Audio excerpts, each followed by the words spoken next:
Pericles and Athens by A.R. Byrne. The importance of this step lay in the fact that the great juries of hundreds of citizens ad hoc, committees of the sovereign people, as we have called them, now only dealt with Athenian litigation and scrutinized the accounts of officials if these were queried. They also handled an increasing amount of business from the League. As a matter of administration, an increasing number of jurymen days was wanted. It was necessary ultimately to recruit as many as 6,000 jurors as a matter of party politics. If the government of the people was ready to be carried on by the people and for the people, it was essential that the mass of people, the poor as well as the leisured minority, should be able to take their turn in supervising what was done. Of course, we've figured out how to have a lot more efficient juries. In some other Greek constitutions, which were reckoned democratic, but less radical and more respected in later philosophers' eyes than Athens, they followed a different, and of the minds of these philosophers, a more excellent way. No one was paid for doing administrative or judicial work. Those who did not do it, when the duty came their way, were fined, but the fines were graded according to property. The poor were excused altogether. Those on whom the lot fell to serve as judges or counselors were allowed to swear an oath that private affairs did not admit of their serving, but not if they belonged to one of the higher income groups. The comfortably off were compelled on pain of a fine to serve on juries, while the poor were not, or in some states, any citizens could register for attendance in the assembly and on juries, but having registered, if he failed to attend, he was fined. This naturally acted as a deterrent to poor men. Similarly, legislation sometimes compelled the well-to-do, but not the poor, to provide themselves with armor and weapons, and to keep themselves physically fit by regular exercises. What could be more humane? But Aristotle, the real Aristotle of the politics, to whom we owe these details, at once clearer-sighted and the more candid than the author of the Athenian Constitution, summarizes all these practices as the devices by which the oligarchies deceive the people. And, a lot of the payments to juries, like nowadays, or maybe it worked 50 years ago, but they really need to pay the juries for, taking off work like they do. Payment of jurymen, counselors, and archons was in fact as necessary to the working of city-state democracy as the payment of members of parliament to a parliamentary democracy, while in its social bearing it has been compared to an old age pension.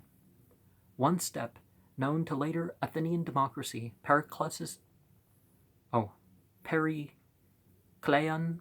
Athens, did not take, that of payment for attendance at meetings of the assembly. The result was that for routine meetings, if business was not going to be exciting, the attendance was often very thin indeed, 6,000 at a time. When Athens had quite 60,000 adult male citizens, was in fact a good attendance. To collect a reasonable staple of the sovereign people on a dull day, Athens consequently had recourse to one of those humorous dodges dear to Greek legislation. The Scythian slave police were sent out to sweep the streets near Parliament Hill, carrying ropes, red and dripping with wet vermilion dye.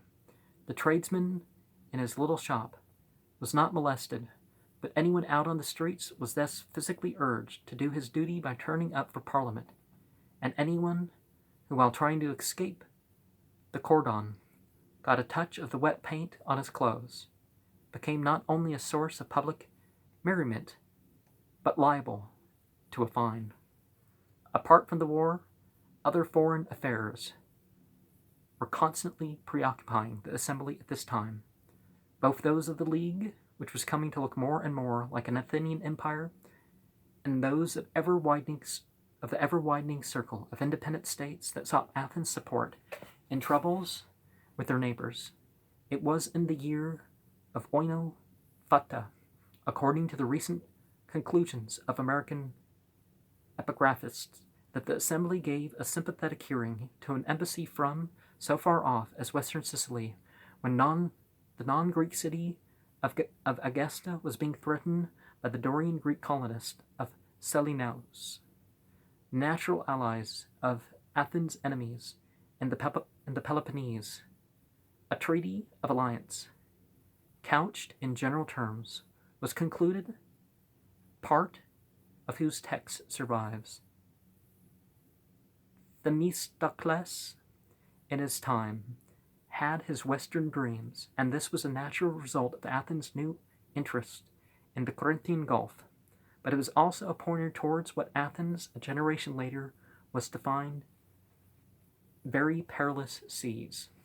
Now, when a country regards international affairs, it shouldn't be, should we conquer these people? Well, sometimes there's trade going on, but it should be in interest of the world. Not saying that they should be a reliant country on itself, but yeah. Far away in Persia, King Artaxerxes, finding no satisfaction in the reports of what Megabazus was doing with his money, recalled the ambassador with his depleted money bags. In 455 BCE, he was reported building up an army in Syria under one of his best generals, Megabazus. But it was not so long since Persian arms had effected anything against Greeks that no one at Athens can have felt any qualms when in 454 a league squadron of 50 galleys sallied for the Nile to relieve part of the force which was still supporting the Egyptians' extremely desultory blockade of the White Castle. Even when ships due home were long delayed, there was probably little anxiety, and then, late in the year, came the terrible news that Megabazus had succeeded in his invasion of Egypt. With the help of a Phoenician fleet, which had penetrated the delta, he had relieved the White Castle. He had besieged the late besiegers on an island at the head of the delta, and at last, by a fine fleet of engineering, had diverted the water from the channel in front of that island and taken it by storm. The general Cartimedes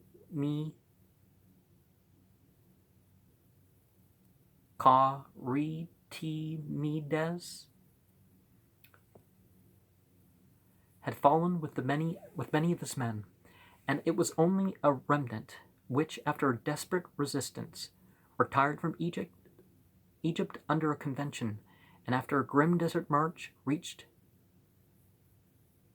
Kyrene. Inaros, the insurgent chief, was captured soon afterwards, and it was only in parts of the delta march of it, then trackless then, that in some of the warlike marshmen kept up the fight. To complete the disaster, the relieving squadron sailed unsuspecting up the eastern branch of the Nile and was surprised, apparently at the cap on shore, by the Persians from the land side and their Phoenician allies on the river. And of this force, also only a fraction fought its way out of the trap. The great epoch of Athenian conquests had come to an end. And chapter 6 let's give a general idea of how much Chapter 6 is going to take. Yeah, that's probably going to be at least 2 videos.